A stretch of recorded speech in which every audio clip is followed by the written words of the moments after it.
नमस्कार, बहुत स्वागत है आप सभी लोगों का हमारे समृद्धि आईएएस के यूट्यूब चैनल पर। और ये करंट अफेयर्स की जो हमारी सीरीज चल रही है, इसमें देखिए ये 7 नंबर का है।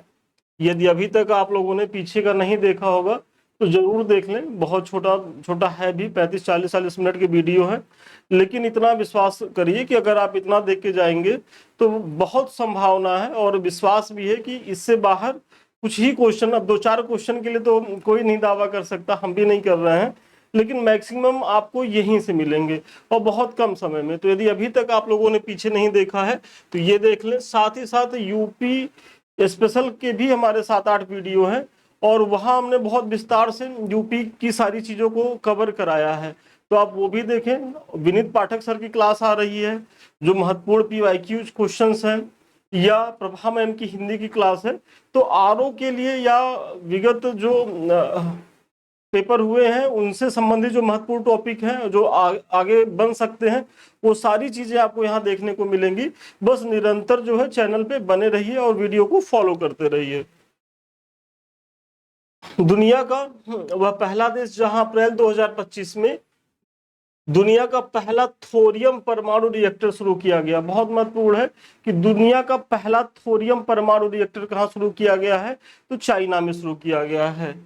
और चूंकि हम आपसे पहले ही बता चुके, जब ऐसे प्रश्न आ जाए कि देश में पहला, दुनिया में पहला, राज्य में पहला, तो अपने आप में महत्वपूर्ण फैक्ट हो ही जाते हैं।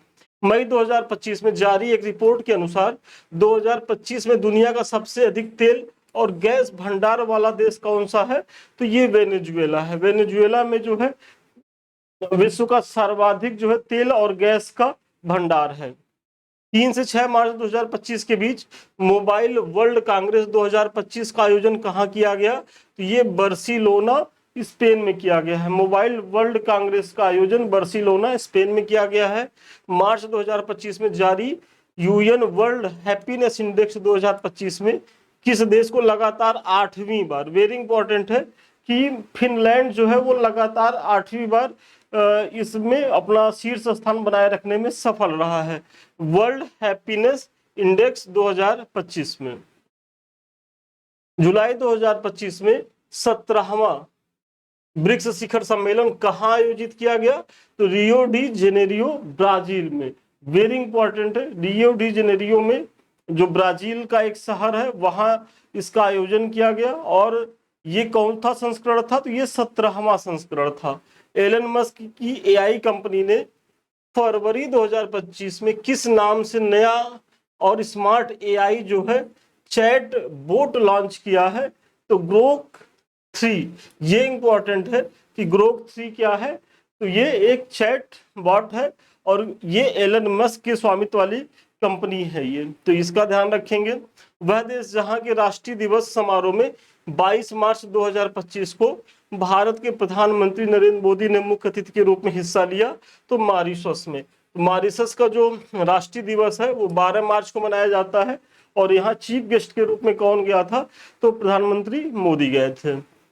हाल ही में कौन सा देश 2025 में ब्राजील की अध्यक्षता में ब्रिक्स समूह का 8वां और 9वां पूर्ण सदस्य बना है, तो देखिए 8वां कौन बना है, इंडोनेशिया बना है, और 9वां जो पूर्ण सदस्य बना है वो नाइजीरिया बना है। वेरी इंपॉर्टेंट है।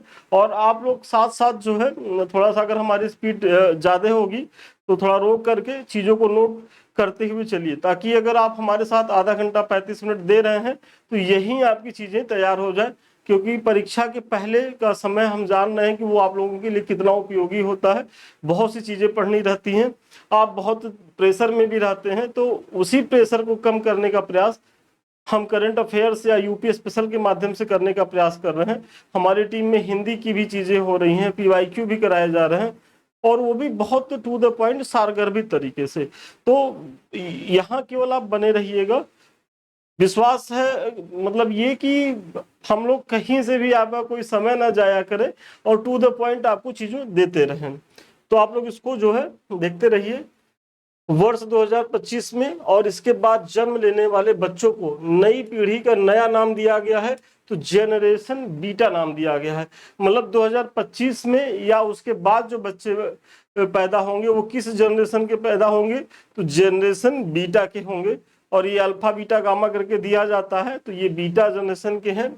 हाल ही में कहां पर दुनिया की पहली carbon fibre high speed train का अनावरण किया गया? तो चाइना में किया गया। वेरी इंपॉर्टेंट है। जनरली आप लोग कंफ्यूज हो जाएंगे, अगर जापान भी दे दिया जाए, जर्मनी भी, यूएसए भी, तो सारे विकसित देश है, तो आपको लगेगा कि ये कहाँ हो सकता है? तो ये चाइना के द्वारा किया गया और दुनिया का पहला है, तो अपने आप में महत्वपूर्ण है। Carbon fibre high speed train को जो अनावरण किया गया है वो चाइना में किया गया है। हाल ही में जारी हुरून ग्लोबल यूनिकॉर्न इंडेक्स 2025 में कुल 64 यूनिकॉर्न स्टार्टअप के साथ भारत किस स्थान पर है? तो भारत तीसरे स्थान पर है। मतलब वैश्विक स्तर पर देखा जाए तो भारत में 64 स्टार्टअप है, यूनिकॉर्न स्टार्टअप है। मतलब स्टार्टअप तो बहुत ज्यादा है, यूनिकॉर्न की बात हो रही है और वो 64 है। अगर वैश्विक स्तर पर नंबर 1 की स्थिति में देखा जाए तो वो कौन है? तो वो अमेरिका है, जहां 758 यूनिकॉर्न है। और दूसरे नंबर पे चीन है, जहां 343 यूनिकॉर्न स्टार्टअप है। तो ये डाटा भी याद रखिएगा। तीसरे पे तो हम है ही हैं।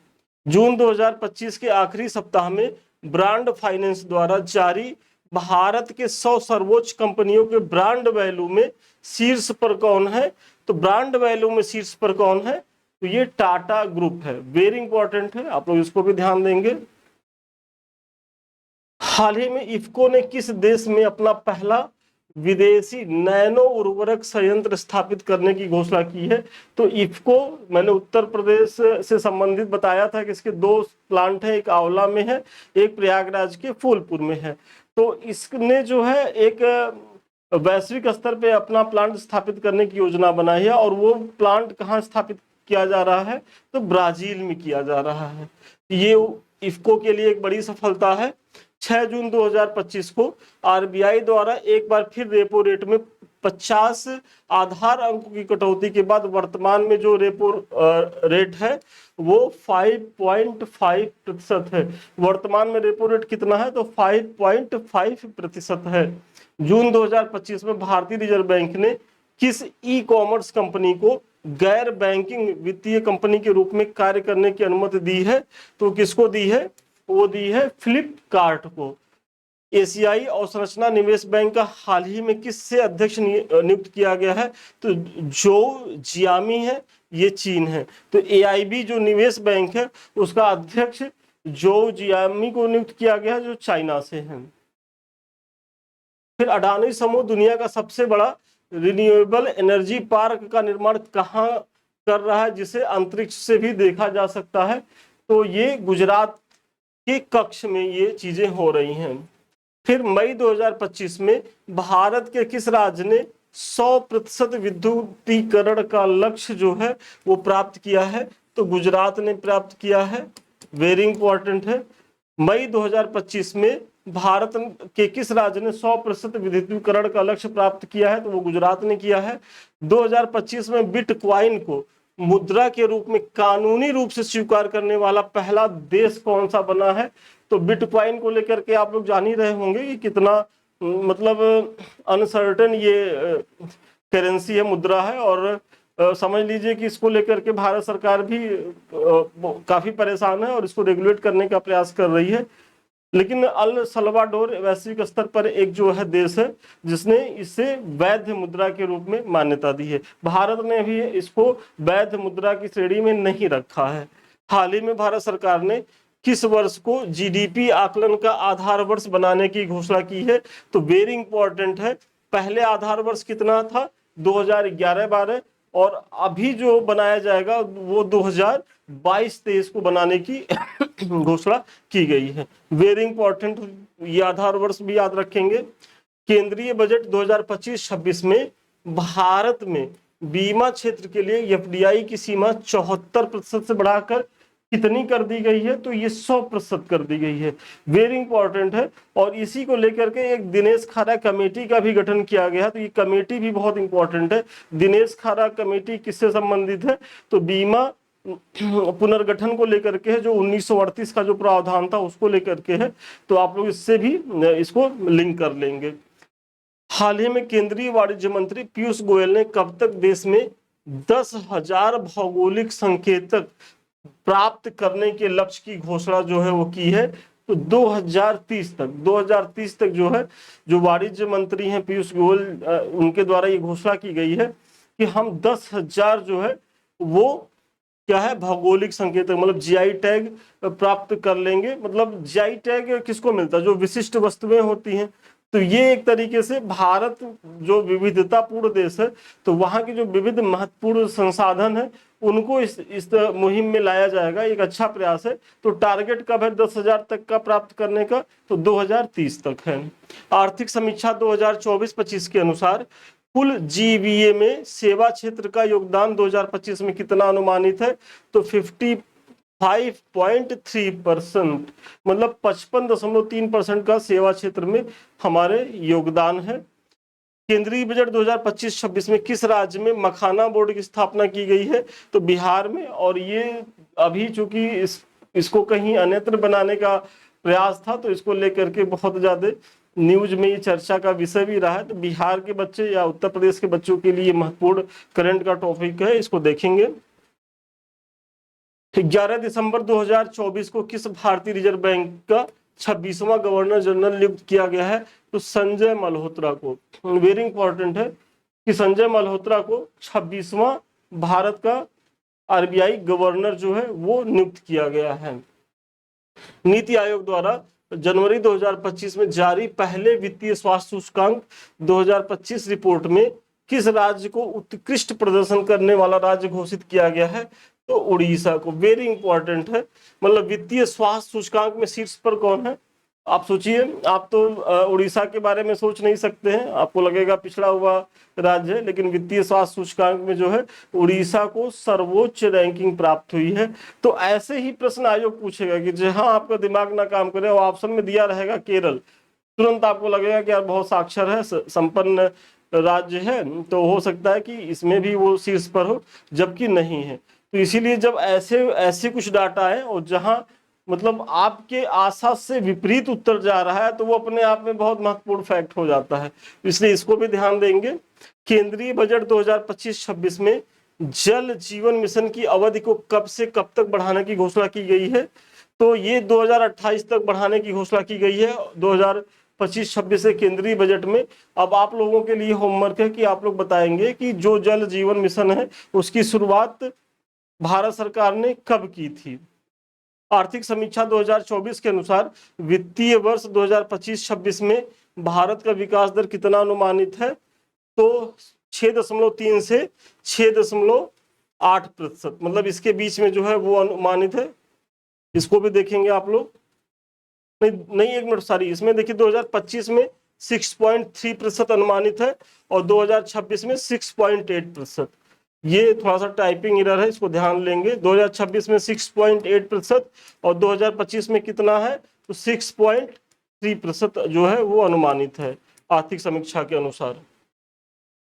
देखिए, ये आगे बढ़ने से पहले ये हमारे संस्थान के द्वारा मुख्य परीक्षा को लेकर के बैचेज चलाए जा रहे हैं और आप लोग मुख्य परीक्षा की गंभीरता से तो वाकिफ होंगे। जो भी बच्चे एसडीएम बनने का सपना देख रहे हैं या यूपीएससी की तैयारी में है या अभी आरओ आप लोग देंगे, तो अभी पीटी देने जा रहे हैं, तो लग रहा हो कि यही बड़ी परीक्षा है, लेकिन फाइनली जब आप मुख्य परीक्षा देंगे तो वहाँ और चीज़ें आपको पढ़नी होंगी। और इसी तरीके से पीसीएस में तो 6 पेपर पढ़ने हैं, ऐसे है, फिर सामान्य हिंदी का पेपर है, कुल 8 पेपर देने होते हैं। तो ऐसे में उसको जो है कवर करना एक टेढ़ी खीर होती है और बच्चे चूंकि उसके प्रति लापरवाह होते हैं, उनको लगता है कि ठीक है पीटी के बाद कर लेंगे, और पीटी के बाद वो 2-3 महीना पीटी मेहनत से पढ़ते हैं, पीटी पास भी हो जाते हैं और वो अपनी सफलता को मुख्य परीक्षा में जा करके गंवा देते हैं, क्योंकि वो तरीके से मुख्य परीक्षा को लेकर के सीरियस ही नहीं रहे या उस लेवल पे जाके अभी तैयारी ही नहीं की। जबकि मुख्य परीक्षा में सबसे ज्यादा संघर्ष है। मतलब मुख्य परीक्षा में एक तो सबसे क्रीम बच्चे छट के जाते हैं, जो नॉन सीरियस होते हैं पीटी में ही छट जाते हैं। और मुख्य परीक्षा में आपका सामना किन बच्चों से होता है? जो एक बार सेलेक्ट हो चुके होते हैं, फिर दोबारा जो बच्चे कई बार मेंस लिख चुके होते हैं, जो कई बार इंटरव्यू लिख चुके होते हैं, जो यूपीएससी में कई बार अच्छा परफॉर्म कर चुके होते हैं, मतलब मेंस तक गए होते हैं। तो ऐसे बच्चों के बीच में आप अगर फ्रेशर हैं तो कैसे जगह बना पाएंगे? और हम आपको हतोत्साहित नहीं कर रहे हैं, लेकिन तरीका बता रहे हैं कि यदि आप ज्यादा एफर्ट नहीं करेंगे, ज्यादा प्रयास नहीं करेंगे, तो विश्वास मानिए कि उन बच्चों से आप जो है पार नहीं पाएंगे। तो आप उन बच्चों से पार कैसे पा सकते हैं? तो इसका एक ही उपाय है कि खूब ज्यादा आंसर राइटिंग करिए और आंसर राइटिंग डेली करिए। और मुख्य परीक्षा पास करने की यही पहली और एक महत्वपूर्ण शर्त भी है। साथ साथ जो है और भी फैक्टर्स हैं, लेकिन जो सबसे इंपॉर्टेंट है वो आंसर राइटिंग है। तो संस्थान के द्वारा ये प्रयास किए जा रहे हैं। यहाँ डेली आपको प्रश्न दिए जाएंगे, आप इसको लिख करके दिखाएंगे, इसी तरीके से मूल्यांकन होगा, जो भी कमी रहेगी वो बताई जाएगी। देखिए सारा कमेंट किया गया है और फिर मॉडल आंसर दे देंगे।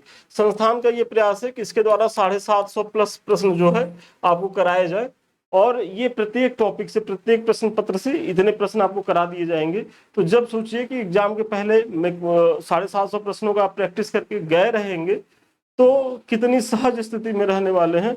और ये हम नहीं कह रहे हैं, इस बार जो हमारे बच्चे टेस्ट सीरीज से जुड़े हुए थे उनका परफॉर्मेंस देखेंगे, ग्रुप में उनका चैट पड़ा हुआ है, टेलीग्राम पे पड़ा हुआ है, बहुत बच्चों ने तो डायरेक्ट फोन किया था। तो वो क्यों इतनी सहज स्थिति में बने रह पाए? इसलिए बने रह पाए कि उन्होंने मुख्य परीक्षा को लेकर के सीरियसनेस दिखाया और खूब आंसर राइटिंग किया। तो आप लोग भी करें, संस्थान से जुड़े, और यहाँ करीब करीब 750 प्रश्नों का जो है प्रैक्टिस कराया जाएगा। नंबर फ्लैश कर रहा होगा, तो वहाँ जो है अधिक जानकारी के लिए आप संपर्क भी कर सकते हैं। आर्थिक समीक्षा 2024-25 के अनुसार वित्तीय वर्ष 23-24 में भारत में कुल खाद्यान्न उत्पादन अनुमानित है कितना? तो 332.3 मिलियन टन। वेरी इंपॉर्टेंट है। और आप लोग ये आंकड़ा याद रखिएगा, क्योंकि आयोग में क्या होता है, आरओ में कई बार ये आंकड़े पूछे जाते हैं, चाहे जनसंख्या को लेकर के या बजट को लेकर के, या फिर ये जो खाद्यान्न का जो अनुमानित होता है तो उसको लेकर के इस तरीके से प्रश्न बनते रहते हैं। हाल ही में सूचनाओं के प्रशासन के लिए किसे champions of digital media award south Asia से सम्मानित किया गया? तो द हिंदू जो हमारी मैगजीन है उसको ये पुरस्कार मिला है, तो आप लोग इसको भी देखेंगे।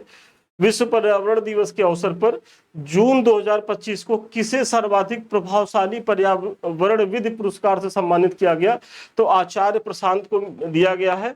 इन्हें सर्वाधिक प्रभावशाली पर्यावरणविद पुरस्कार से सम्मानित किया गया है। भारत का वह पड़ोसी देश जिसने 5 अप्रैल 2025 को प्रधानमंत्री मोदी को अपने देश का सर्वोच्च नागरिक सम्मान मित्र भूषण का पुरस्कार सम्मानित किया। तो देखिए, जब मित्र भूषण की बात आ जाए तो भारत और श्रीलंका के बीच है, तो मतलब मित्र भूषण का पुरस्कार श्रीलंका सरकार ने पीएम नरेंद्र मोदी को दिया है, जो श्रीलंका का महत्वपूर्ण नागरिक सम्मान है। हिंदी भाषा के लिए गगन गिल को उनके किस कविता संग्रह के लिए वर्ष 2024 के साहित्य अकादमी पुरस्कार से सम्मानित किया गया? तो देखिए, कविता संग्रह पहले तो याद रखिए, गगन गिल हैं, इनका ये नाम याद रखिए, और इनका एक कविता संग्रह है, और 2024 का साहित्य अकादमी पुरस्कार इस कविता संग्रह के लिए दिया गया है। तो जब तक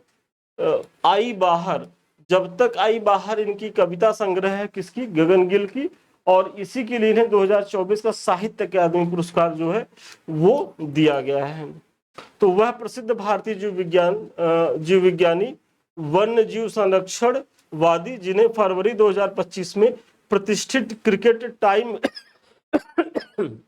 मैगजीन ने वुमेन ऑफ द ईयर 2025 की सूची में शामिल किया है, तो पूर्णिमा देवी बर्मन, ये असम की हैं। आप इनको भी देखेंगे, अच्छा प्रश्न है। आईपीएल 2025 के 18वें सीजन के लिए किस खिलाड़ी को मैन ऑफ द टूर्नामेंट चुना गया? तो मैन ऑफ द टूर्नामेंट का पुरस्कार मिला है सूर्य कुमार यादव को। और आप लोग तो जान ही रहे होंगे कि आईपीएल का अभी आयोजन हुआ, और उसमें जो है रॉयल चैलेंजर जो बेंगलुरु है वो ट्रॉफी को जीतने में सफल रही। और आप लोग कमेंट करके बताइए कि इसने जो है किसको हराया, और आरसीबी का जो है वो कैप्टन कौन था? आईपीएल के इतिहास में 300 छक्के लगाने वाले पहले भारतीय खिलाड़ी कौन बने हैं?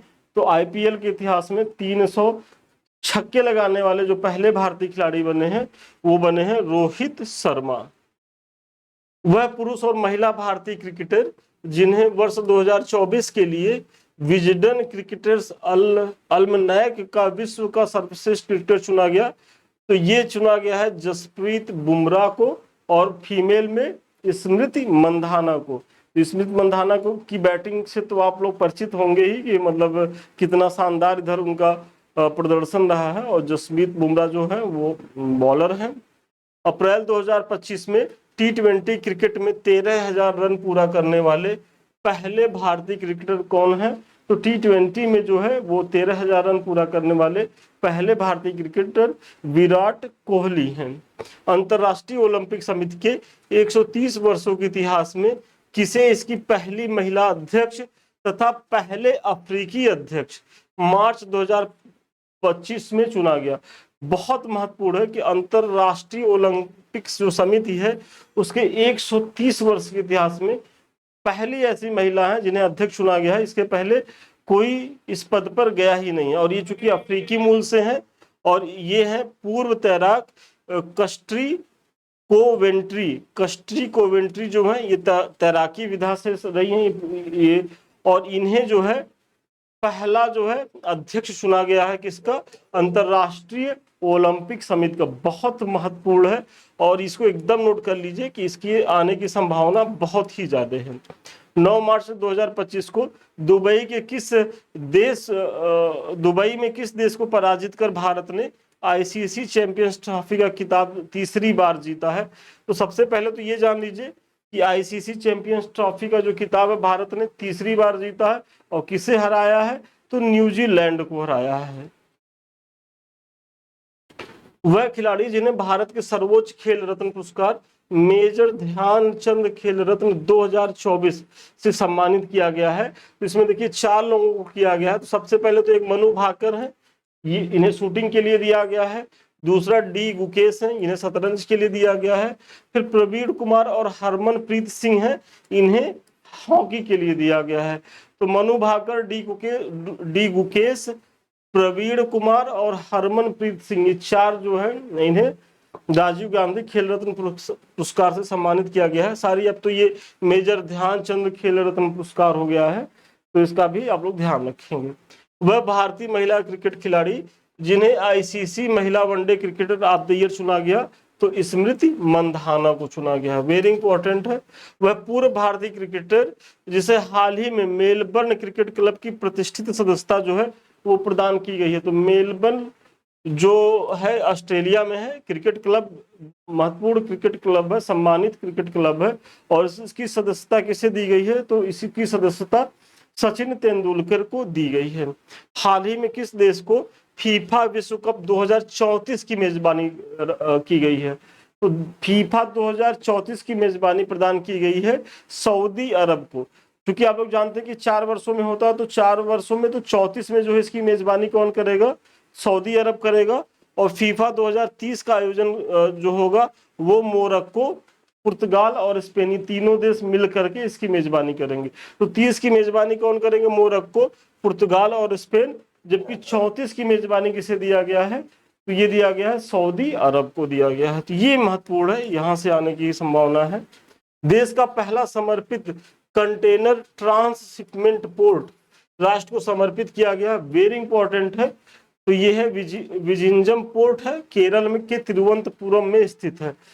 बहुत महत्वपूर्ण है, इसको भी आप लोग नोट कर लें। मिजोरम देश का पहला, गोवा दूसरा एवं त्रिपुरा तीसरा पूर्ण साक्षर राज्य बने हैं। मतलब ऐसे प्रश्न पूछा जाए तो पूछे कि कौन सा जो राज्य है वो पूर्ण साक्षर राज्य बना है, तो आप केरल आएगा तो कंफ्यूज मत होइएगा, वो है मिजोरम। मिजोरम के बाद कौन है, गोवा दूसरे नंबर पे है और त्रिपुरा तीसरे नंबर पे है। मिजोरम जो है ये फर्स्ट पे है, 1 नंबर मिजोरम, दूसरे नंबर पे गोवा, तीसरे नंबर पर त्रिपुरा है। हाल ही में किस शहर को आधिकारिक रूप से तेंदुआ राजधानी घोषित किया गया है, तो तेंदुआ राजधानी आधिकारिक रूप से किससे घोषित किया गया है, तो बेंगलुरु को घोषित किया गया है। श्रीमद् भगवत गीता और नाट्य शास्त्र यूनेस्को की मेमोरी ऑफ वर्ल्ड रजिस्टर में शामिल हुए हैं। बहुत महत्वपूर्ण है, तो ये 2 जानिए कि श्रीमद् भगवत गीता और नाट्य शास्त्र जो भरत मुनि की रचना मानी जाती है, और उनको जो है यूनेस्को के memory of the world register में शामिल किया गया है। इस प्रकार इन्हें मिलाकर यूनेस्को मेमोरी रजिस्टर में भारतीय धरोहरों की संख्या कितनी हो गई है, तो 14। मतलब ये जो 2 शामिल हुए हैं इनको मिलाकर देखा जाए तो अब इस रजिस्टर में भारतीय जो धरोहर है वो 14 है। अगर वैश्विक स्तर पर देखा जाए तो आप लोग कमेंट करके बताइए कि सबसे ज्यादा इस तरीके के धरोहर किस देश के हैं इसमें। भारत के तो 14 हैं और 2 तो अभी हुए हैं। सर्वाधिक धरोहर किस देश के शामिल है, आप लोग कमेंट करके बताएंगे। भारत का पूर्णतः सौर ऊर्जा संचालित जिला कौन सा है, तो दीव है। और ये दीव किस जिले में है, किस केंद्र शासित प्रदेश के अंतर्गत आता है, तो दादर नागर हवेली तथा दमन एवं दीव केंद्र शासित प्रदेश का जो है ये एक जिला है।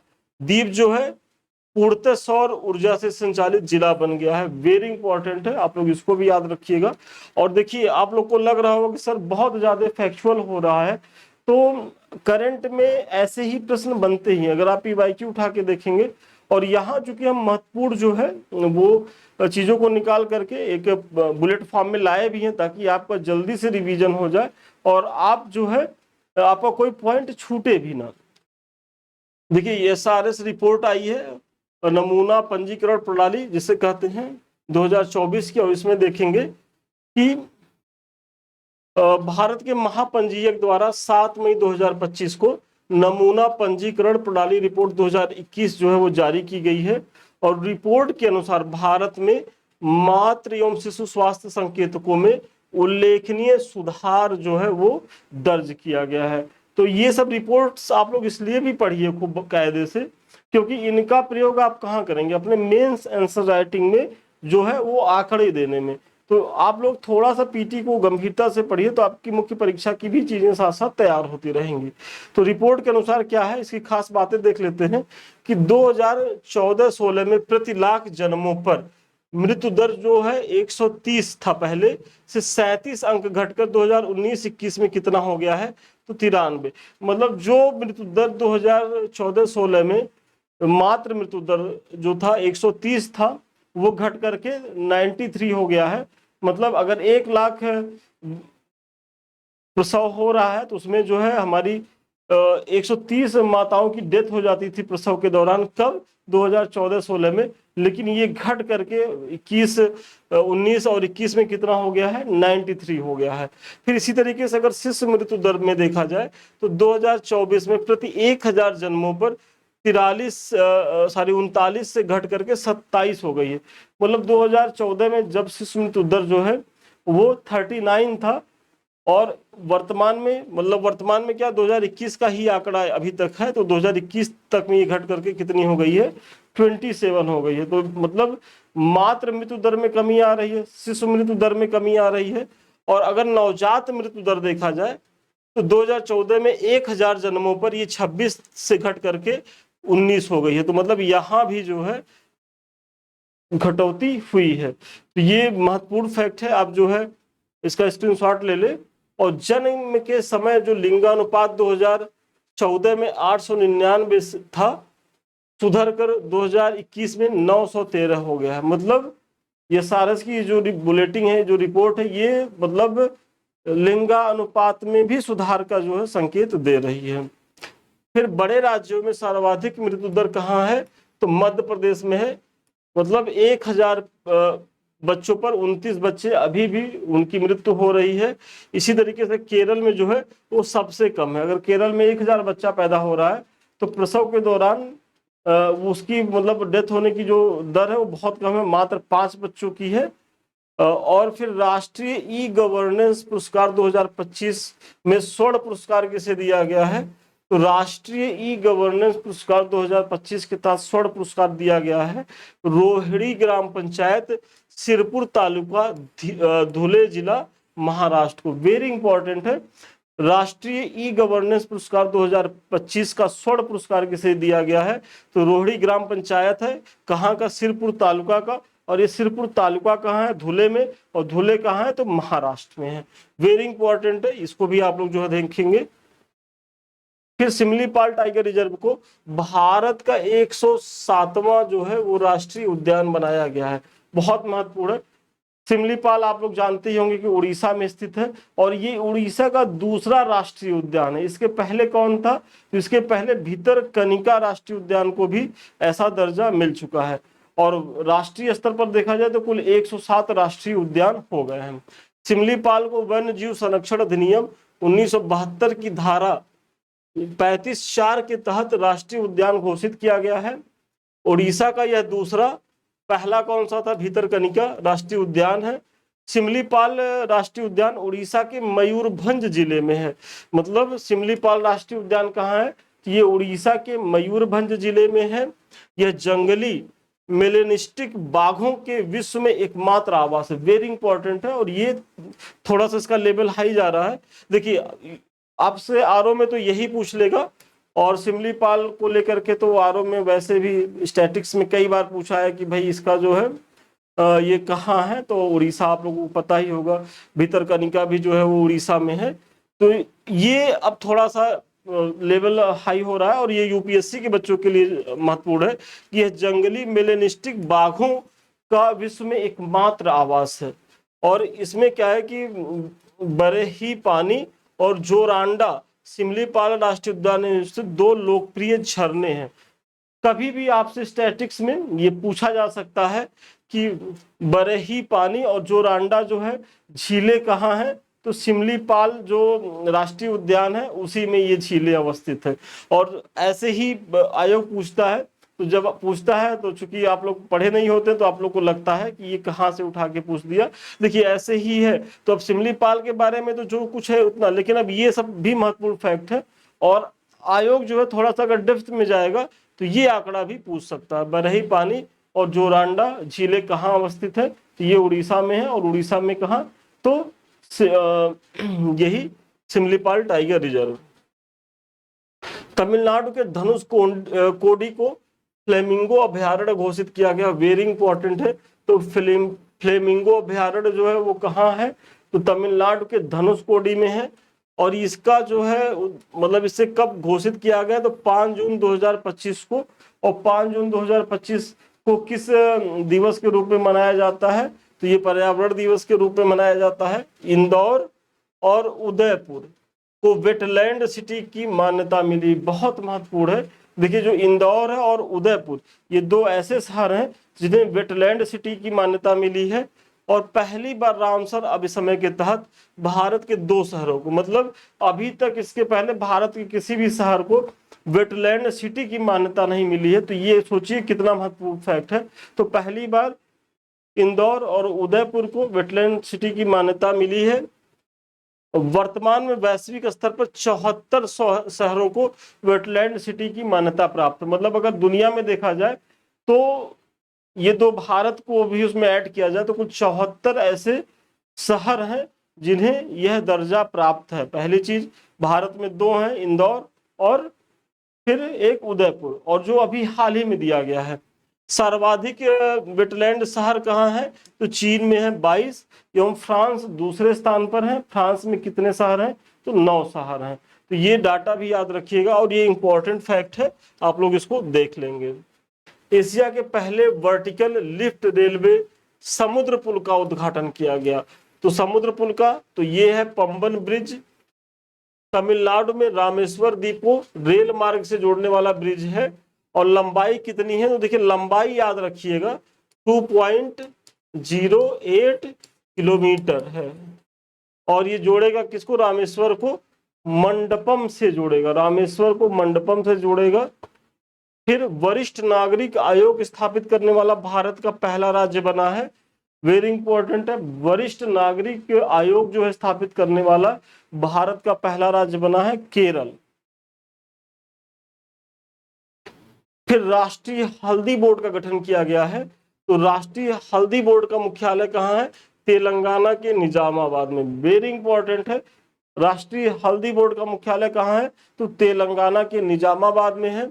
और भारत जो है विश्व का सबसे बड़ा हल्दी उत्पादक, उपभोक्ता और निर्यातक है। मतलब भारत जो है विश्व का सबसे बड़ा जो है, हम हल्दी का उत्पादन करते हैं, उसका निर्यात करते हैं और उसका उपभोग भी करते हैं। और आप लोग देख ही रहे होंगे कि बिना हल्दी के हमारा जो किचन है वो कितना जो है सुना सुना रहेगा।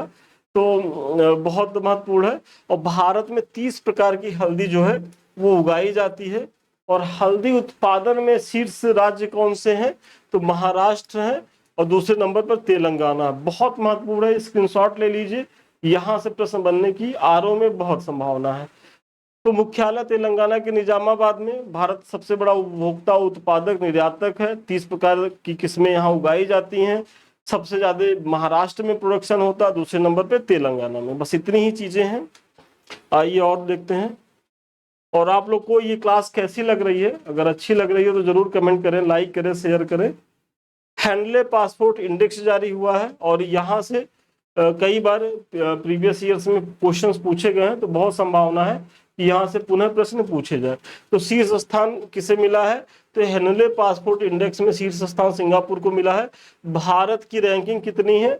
भारत की रैंकिंग 85 है, जबकि 2024 में रैंकिंग भारत की कितनी थी? 80 थी। मतलब हमारी रैंकिंग में थोड़ा सा गिरावट आया है। और न्यूनतम रैंकिंग देखा जाए तो किसकी है? तो अफगानिस्तान का। हैंडले पासपोर्ट में भारत की रैंकिंग 85 है, 2024 में 80 था। शीर्ष रैंकिंग किसे मिला है? तो शीर्ष रैंकिंग मिला है सिंगापुर को, और न्यूनतम किसे मिला है? अफगानिस्तान को। बस इतनी ही चीजें इसमें देखनी है, और इससे ज्यादा यहाँ से प्रश्न बनेगा तो कुछ नहीं आएगा। प्रमुख नवीन नियुक्तियां हुई हैं, तो थोड़ा सा जो नई नियुक्तियां हुई हैं आप जल्दी से देख लें। एक तो पराग जैन है, इन्हें रा का जो है वो हेड बनाया गया है। रा के मुखिया कौन है? पराग जैन। और न्यायमूर्ति सूर्यकांत है, इन्हें नालसा का अध्यक्ष बनाया गया। राष्ट्रीय विधिक सेवा प्राधिकरण मतलब नालसा का अध्यक्ष कौन बना है? न्यायमूर्ति सूर्यकांत। अजय कुमार को संघ लोक सेवा आयोग का अध्यक्ष बनाया गया है। अजय कुमार संघ लोक सेवा आयोग के अध्यक्ष बने हैं। और इसी तरीके से बी.आर. गवई को, जो जिनका नाम है भूषण रामकृष्ण गवई, ये 52वें मुख्य न्यायाधीश बने हैं। आप लोग जल्दी से कमेंट करके बताइए कि इन्होंने किसका स्थान लिया है, मतलब इनके पूर्ववर्ती सीजेआई कौन थे। राजीव मेमानी बने हैं भारतीय उद्योग परिसंघ के अध्यक्ष। राजीव मेमानी भारतीय उद्योग परिसंघ के अध्यक्ष बनाए गए हैं। और यस महेंद्र देव को, प्रख्यात अर्थशास्त्री यस महेंद्र देव को 5 जून 2025 को प्रधानमंत्री की आर्थिक सलाहकार परिषद का जो है अध्यक्ष नियुक्त किया गया है। तो ये बहुत महत्वपूर्ण ये भी है, यस महेंद्र देव। देखिए इंपॉर्टेंट तो सब है, और इतना संक्षेप में देखिए करंट में आप देखेंगे तो खूब ढेर सारा मैटर है। हम इतना मतलब संक्षेप में चीजें बता दे रहे हैं, आप इतना बस करके जाइए, बहुत अच्छी स्थिति में रहेंगे। तो इसको भी आप लोग नोट कर लीजिए। और फिर बैलेज मैट्रे वेली है, इन्हें जो है EMI6 की पहली महिला प्रमुख नियुक्त किया गया। तो EMI6 के बारे में आप लोग जानते ही होंगे कि ये ब्रिटेन की खुफिया एजेंसी है, जैसे हमारे यहाँ रा है, पाकिस्तान का जो है ISI है। तो ऐसे ही ब्रिटेन का जो है वो MI6 है, और MI6 के इतिहास में पहली जो उसकी प्रेसिडेंट महिला बनाई गई है। तो ये महत्वपूर्ण है कि किसी देश की जो खुफिया हेड है वो एक महिला है, और महत्वपूर्ण संगठन की। तो बेलेज मेट्रे वेली है, इनको भी ध्यान रखेंगे।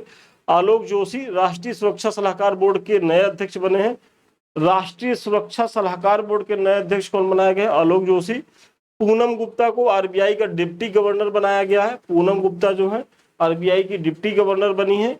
डॉक्टर बी नारायण इसरो के नए अध्यक्ष बने हैं। आप लोग तो अगर PYQ JN में होगा तो देखिए होंगे कि एक आध बार तो यही पूछ लिया है जब कोई इसरो का नया अध्यक्ष बना है।